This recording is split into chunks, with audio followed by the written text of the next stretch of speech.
Have you ever heard of the Arabian Nights? Tales of adventure, mystery, and a caliph who roamed his city in disguise, looking for excitement and helping his people. Now, what if I told you a story just like that happened, not in ancient Baghdad, but right in the heart of modern New York City? Meet August Michael von Paulsen Quigg, a name as grand as his spirit. By day, he's the owner of a lavish, exclusive restaurant on Broadway. But by night, he becomes something else entirely. Inspired by his hero, Caliph Harun Al Rashid, Quigg puts on a disguise, a simple, worn-out suit and a scruffy beard, and transforms into a seeker of adventure. He craves the thrill of the unexpected, the chance to step into someone's life and make a difference. He calls himself the modern Caliph of New York. One crisp autumn evening, as Quigg wandered through the quieter streets, he stumbled upon a most peculiar sight. A young man, well-dressed, but with a look of utter despair, was standing under a street lamp, throwing handfuls of cash onto the pavement. People hurried past, snatching up the bills, but the man didn't seem to notice. He just kept throwing his money away, his face a mask of misery. This was exactly the kind of strange, captivating scene Quigg had been hoping for. His heart pounded with the thrill of a new adventure. He approached the young man cautiously. "Friend," he said in a gentle voice, "you seem to be in some kind of trouble. Is there anything I can do to help?" The young man, whose name was Simmons, looked up, startled. Seeing Quigg's kind eyes, he decided to confide in this mysterious stranger. He explained that he and another man, his rival, were both in love with the same woman, a beautiful artist named Lavra. Their boss, a wealthy and eccentric old man named Hildebrandt, had decided to settle the matter with a bizarre contest. Hildebrandt had given each of them $5,000. The challenge? Spend it all by 4 o'clock the next day. But there was a catch. They had to spend it in a way that proved they were the most worthy suitor for Laura. And to make it even more impossible, Hildebrandt had given them a riddle. What is it that, though it has no worth, can buy what is priceless? The first one to solve the riddle and spend the money correctly would win Laura's hand. Simmons was at his wit's end. He had tried everything. He bought expensive dinners, lavish gifts, but nothing felt right. It all seemed so shallow, so meaningless. In a fit of desperation, he had started throwing the money away, hoping that maybe getting rid of it was the answer. But now, with his pockets nearly empty and the deadline looming, he was more lost than ever. Quigg listened intently, his mind racing. A riddle, a romantic contest, a fortune at stake. This was better than any story from the Arabian Nights. He was hooked. He saw himself as the wise vizier, guiding the young hero through his trials. "This is a fascinating problem," Quigg said, a twinkle in his eye. "Let us sit down and reason this out together.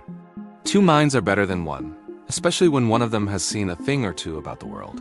They found a quiet cafe and ordered coffee. Quigg, in his role as the wise stranger, began to dissect the riddle. What has no worth, but can buy what is priceless? He thought of things like love, loyalty, and time. They brainstormed for hours, tossing ideas back and forth. Quigg suggested charitable donations, acts of kindness, grand romantic gestures.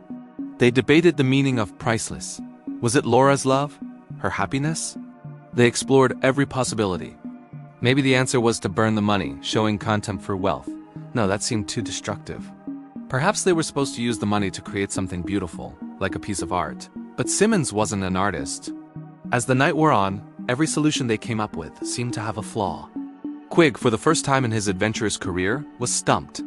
He felt a pang of frustration. His grand plan to swoop in and solve the puzzle was failing. The sun was beginning to rise, and Simmons was close to giving up. He had only a few $100s left and no closer to an answer. Quigg felt a sense of defeat. He had failed in his role as the wise vizier. "I'm sorry, my friend," Quigg said with a sigh. "It seems my wisdom has its limits. I have not been able to help you." But he couldn't just leave the young man in despair. Reaching into his pocket, Quigg pulled out one of his personal cards. It was a simple, elegant card, but on it was printed his full, grandiose name, August Michael von Paulsen Quigg. Underneath, it read, "Restaurateur. Take this," he said. "If you ever find yourself needing a good meal or a friend, come to my restaurant. The first dinner is on me."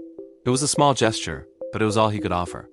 Simmons took the card, thanked the kind stranger for his time, and they parted ways. Quigg walked home feeling disappointed, the thrill of the adventure soured by his failure. He had met his match. Later that day, Simmons was wandering aimlessly.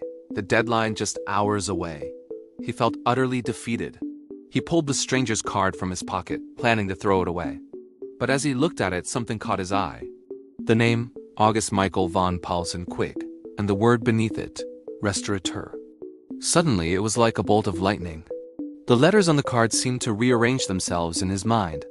He pulled out a pencil and scribbled on the back of the card, his hands trembling with excitement. He looked at the riddle again. What is it that, though it has no worth, can buy what is priceless?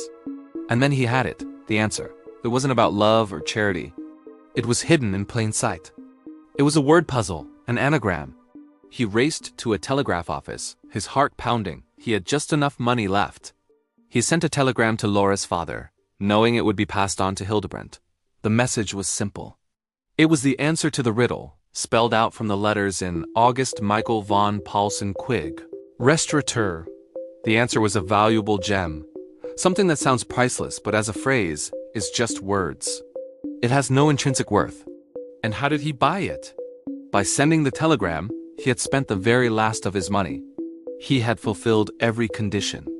A few days later, an invitation arrived at Quigg's restaurant. It was for the wedding of Mr. Simmons and Miss Laura Hildebrandt. Tucked inside was a note from Simmons. It explained how the ridiculously long name on Quigg's card had been the final clue, the key that unlocked the entire puzzle. Quigg leaned back in his chair and roared with laughter. He had failed to solve the riddle with his wisdom, but had succeeded by complete accident, simply by being himself, a man with a ridiculously long name. His adventure had ended in the most unexpected way possible. The Caliph of New York had found his story, not by being a wise vizier, but by an absurd twist of fate. And he knew, with a thrill of anticipation, that the city was full of more stories just waiting to be discovered. So what do you think? It just goes to show that sometimes the biggest solutions come from the smallest, most unexpected places. And maybe, just maybe, there's a little bit of adventure waiting for all of us right around the corner. Thanks for watching, and don't forget to like and subscribe for more incredible stories.